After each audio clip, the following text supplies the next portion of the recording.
Okay, good morning. We're on part 7 of the series, The Consequences of Being Unprotected, Misogynoir. Okay, under the section 107 of the Copyright Act of 1976, allowance is made fair use for the purpose of such as criticism, comment, news reporting, teaching, scholarships, education, and research. Fair use is a use permitted by the copyright statute that may otherwise be infringing. Part 7. The Consequences of Being Unprotected, Misogynoir. This consequence is most injuriously insidious, and that such consequence is no doubt misogynoir. What is misogynoir, you might ask? Misogynoir is misogyny with a vitriolic twist. Like misogyny, which is hatred of women, even in this hate, the black woman is excluded as misogynoir, which is the hatred of black women specifically. What makes this so dangerous for us black women is the scary fact that a man can love and respect women in general, but can still have misogynoir in his heart towards black women. You catch that separation? Yep, this is real, ladies. Moya Bailey, who's an assistant professor of culture, societies, and global studies and women's gender and sexuality studies at Northwestern University. It was her who coined the term misogynoir back in 2008. With misogynoir is quite specific, as it is always directed toward black women. And when race and gender both play roles in bias, it makes the black woman more susceptible to the kind of hate, violence, rape, murder, not to mention a myriad of other forms of discrimination, according to ageawareness.com. While society may think, view, and believe that misogynoir is something different, something new, like a new form of hate, would be mistaken. Because as you see, the term was coined back in 2008. That's the only thing that's new about it. It's the fact that misogynoir, this term, which is a spinoff of misogyny, the term was coined, yes, back in 2008. It's not that long ago, but misogynoir has been around far longer. And that's the only thing that's new about it. But its practice, the practice of misogynoir, has been around and in full effect for centuries. Since we were forced here to the Americas in the early 1600s, with this came a liability and exclusion black women had been subjected to. And with such hate also constitutes centuries worth of oppression and abuse. As you may know, we have been objectified, hypersexualized, and made subject to a plethora of demeaning racist tropes and stereotypes. It is quite evident that misogynoir has always been around in an array of forms within our society. You can factor in the historical stereotypes throughout history, that can constitute misogynoir. For example, we have the mammy stereotype. Then we have the Jezebel, and not to mention the sapphire. These historical and centuries-old labels and tools were used to lay the foundation for misogynoir, which is what we have now. Long before it was coined back in 2008, Miss Bailey, now fast forward to this present day, and in time, there are other factors and players that are ensuring that this term will forever have the black woman locked down by this label And today's players, like black men and rappers and others, regardless of their race or gender, tend to perpetuate this racism, this sexism, designed to undermine and shame black women. So yes, Bailey says, and I agree with her, when you consider the music videos, rap hip-hop videos that are made primarily, pretty much exclusively by black rappers, that feature black women as strippers and sex workers, that do traffic and misogynoir. Professor Moya Bailey, you see, black women have never had the opportunity to be feminine. When you, for your whole entire existence, has been about any and everything, yet absolutely nothing feminine, ever, this is the case with black women. Therefore, feminine cannot be associated with black women. Because you have to understand, we have never been seen or experienced, femininity in any other way at all. We were never allowed to be feminine. That's a constitution also. So by the time that came about, femininity with regards to black women, which is presently, it's way too late. It's over and done with.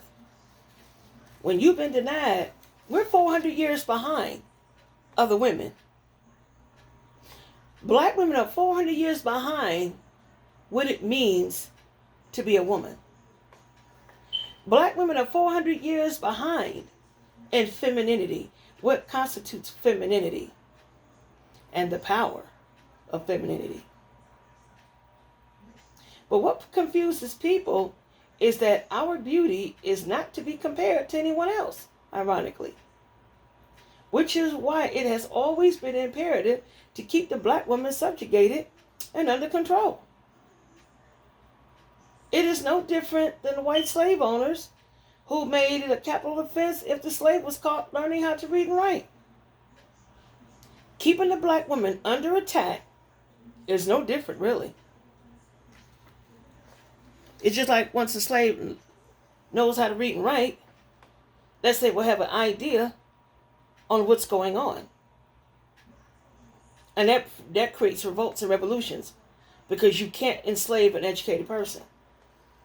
Now with black women, as long as we can keep the black woman under attack and keep her subjugated, that's all in done an effort to see to it that the black woman never knows and sees her beauty and have it revealed to her and know and understand the power of her beauty.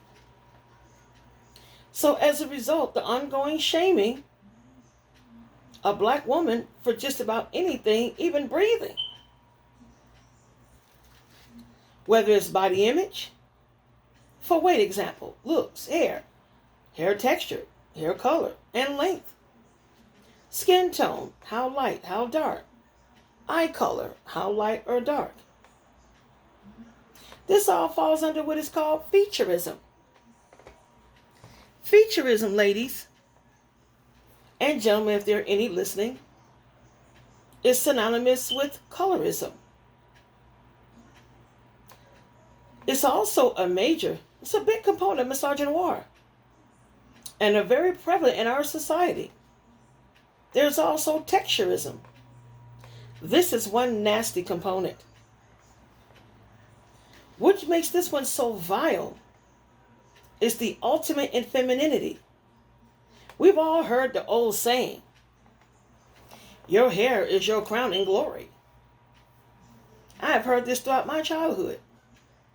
Hair is profoundly serious and psychological, like other forms of featureism. Texturism is the first one that is seen. Sometimes you see it before you see one's face, for example. You can see a woman from the back. And if she has hair down her back, blowing in the wind, You're already going to have an idea who that woman is before you even see her face. What ethnicity would you think she belongs to? Would you think black? Most likely not. As one of the major components of stereotyping that black women cannot have or grow long hair. Never mind having a softer texture. Featureism is also synonymous with racial proximity. If you have any features that are less common among black women, you are then viewed, considered, accepted, and treated as quote unquote less black. Looking less black constitutes a racial proximity to whiteness, which grants you access that many black women are not granted. Like being light-skinned, which like having long, softer hair texture. These are all major currencies in the land of featureism, texturism.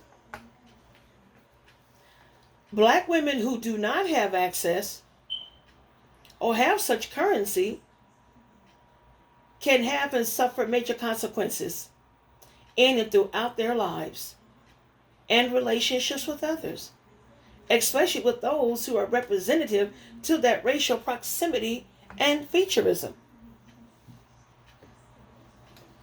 For centuries, and in the current day, racial proximity has caused serious tragic divisions, even to this day among black women, even in families. Racial proximity also has an interesting currency attached to it. Case in point, being mistaken for a different ethnicity despite being a black woman. But due to featureism, such a currency brings out other levels of access, as in any less black with regards to your appearance. While passing for other ethnicities, it still gives that proximity to whiteness, as you are seen, viewed as either other, yet still less black. There are a lot of currencies that come along with this. In the workplace, if your proximity, your racial proximity can take you outside of blackness, even if you can't even pass for white, just the fact that you have a racial proximity that will place you outside your blackness or bring your blackness into question, and at the same time serving up a level of currency that you would otherwise be denied, has tragic consequences. This is why you have black women who tend not to get married. Black women are judged harshly. We just had a restaurant, I can't think of the name of it, in Cincinnati. Black-owned restaurant now. Black-owned restaurant, where black women was denied entry into this restaurant because of their hair. This was not an Asian-owned restaurant. This was not a Mexican restaurant. This was not an Italian restaurant. This was a black-owned restaurant where these black women were denied. See, black men are big perpetuators of this. And the reason why black men are able to perpetuate featureism, the brown paper bag test and all these other isms that put black women at an unfair advantage and keep black women historically subjugated. The reason why the black man is able to do that, because even though the black man is black, his protection comes through his gender, because he's a member of the patriarchal society. He may be at the bottom of the totem pole, but still a member of the club. Such is what gives black men to practice the same white supremacist attitudes, like the Sambo, the minstrel shows. I've seen black men sit up here and post up picture. Oh, this is what a black woman looks like when she takes off her weave and take off her eyelashes. And it was a photo of a baby monkey. And then they wonder why this divestment movement and the weight loss movement and the self-love movements that I spoke about previously have taken off the way they have. And this is what we're dealing with. These are major consequences. These consequences have injurious effects on the lives and the psyche, the mental health, the overall well-being, even the health of black women and black girls. To be taught at an earlier age that you're not going to be selected or liked because your hair is nappy. Now everybody wants nappy hair, but the black women still being called nappy head. Nappy head hoe. Like Imus, that faint face creep. So they refer to black women as nappy headed hoes. But see, it's the black men that put those terms out there. This is still ongoing. Then we get some other loser comparing black women's skin tone to burnt toast. Because see, the black woman doesn't have access to racial proximity. And the black woman is paying a major, major price for that lockout. So if anyone liked this video, please give a thumb up. Please like and share. And there will be more to come in this series, The Consequences of Being Unprotected. Black woman, unprotected.